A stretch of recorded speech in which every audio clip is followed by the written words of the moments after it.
Kanina nabanggit niyo po na si Gutesa ay pinabinigyan ng video. Ano?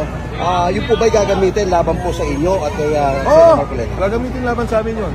Na pinabaliktad nila. Pero sa akin, walang kaso yun. Sa akin, importante, safe siya.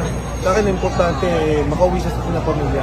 Pero yung nakikita po natin yung pahayag ni former Congressman ako Bicol Party List Saldico na sinasabi niya na totoo nga po na nagdala siya ng bagabagahing pera. No? Sir, sa palagay po niyo, saan po tutungo itong rallying ito at ano ang end up po dito para sa inyo? Well, sa akin, siyempre gusto ko talaga tuloy-tuloy tayo magkaisa dito. And sana, yung ating mga kababayan lumabas at makisap po sa atin. Masyado nung grabing ebidensya masyado na po grabing lumalabas.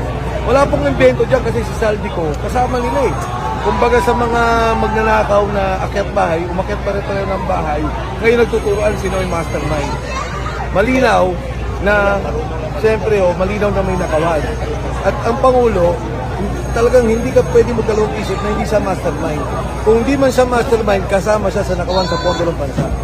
Kung yung pong sinasabi niyo na assistant po na ni ako Bicol Party List, former Congressman ako Bicol Party List Saldico, hawak niyo na po. Magbibigay din po ba siya ng kanyang testimonya para magpatibay doon po sa sinasabi ni Congressman? Ito magiging desisyon ng pamilyang la, pero sa tamang panahon, palagi ko lalabas yung tao.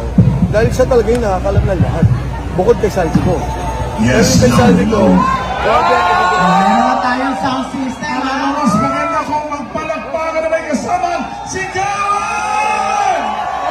Yes! Hey! Hey! Pilipino!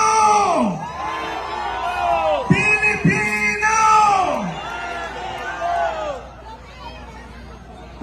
Santay